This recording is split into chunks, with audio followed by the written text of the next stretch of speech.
Isang mapagpalang araw sa atin muli mga idol. Welcome po sa Prince Sophia Vlogs.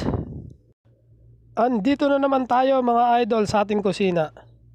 At ang tuturo ko sa inyong lutuin mga idol ay isang napakasimpleng dish. Ito ang tinolang isda.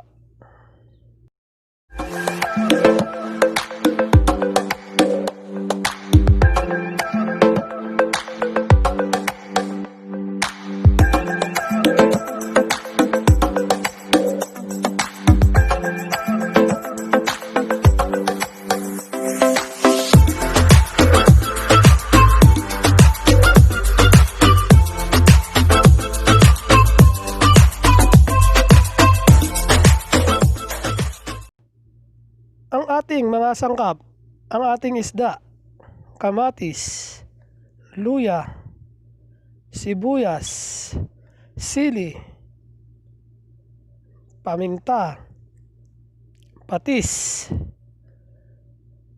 lemongrass, dahon ng sili, mustasa, at ang ating malunggay. Yang mga dahon na yan mga idol ay optional lamang. Umpisahan na natin mga idol. Una ay magpapakulo tayo ng tubig. Itong pagluluto ng tinolang isda mga idol ay puro pagpapakulo lamang ang ating gagawin. At pag kumukulo na yung tubig natin mga idol, ay ilalagay na natin yung ating mga sangkap. Lalagay natin dyan yung luya natin, sibuyas, kamatis, tsaka yung ating lemongrass o yung tanglad. Sa Tagalog ay tanglad. Paghahalu-haluin lang natin yan mga idol. Ihintayin lang natin maluto yung ating kamatis. Pag napagsama-sama natin yan mga idol, haluin lang natin ng konti at atin tatakpan na. At ihintayin ulit natin kumulo. Etong pagluluto na ito mga idol ay puro pagpapakulo. Puro pagpapakulo lang to mga idol. Hindi na natin kailangan magsangkot siya. Pagka kumukulo na ulit mga idol ay titimplahan na natin yan. Timplahan na natin ng ating paminta tsaka ng ating patis.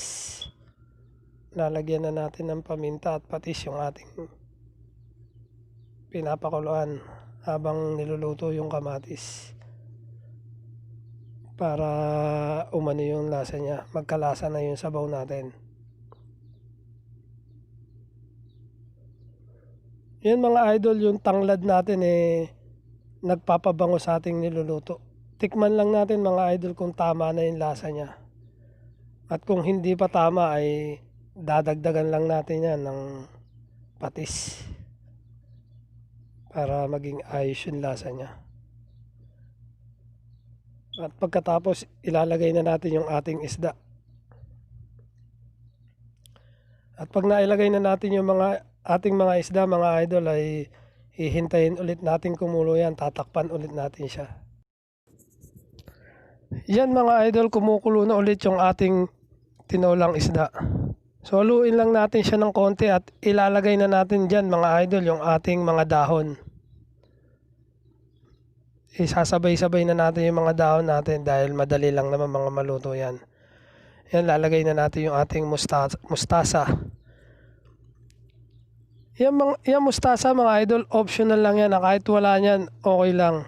Kasi masarap din yung mustasa na yan. Nagpapabango din sa ating tinolang isda. Tapos kaya ako rin nilagyan ng dahon ng sili at ng malunggay yan mga idol ay para maging masustansya yung ating tinolang isda. Ito palang tinolang isda mga idol ay sikat lalo sa lugar ng Mindanao at Bisaya. Kasi sa Maynila ay bibihira ang nagluluto nito.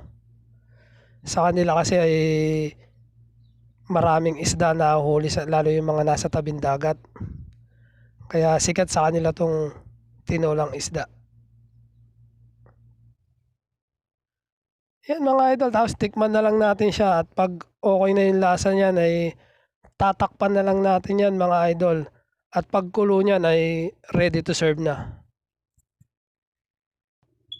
Yan na mga idol ang finished product ng ating tinulang isda. Ready to serve na siya at ready to eat na. At kung gusto nyo ring magluto ng tinulang isda mga idol, ay ilalagay ko sa description below ang mga sangkap ng ating tinulang isda. Kung nagustuhan nyo mga idol ang video ito, ay huwag nyong kalimutang mag-like at subscribe sa aming channel. At hit mo na rin yung notification bell para updated ka sa aking mga lulutuin. Muli maraming salamat mga idol sa 800 subscriber na nag-subscribe sa aking channel. Hanggang sa muling pagluluto mga idol. Maraming salamat po muli mga idol.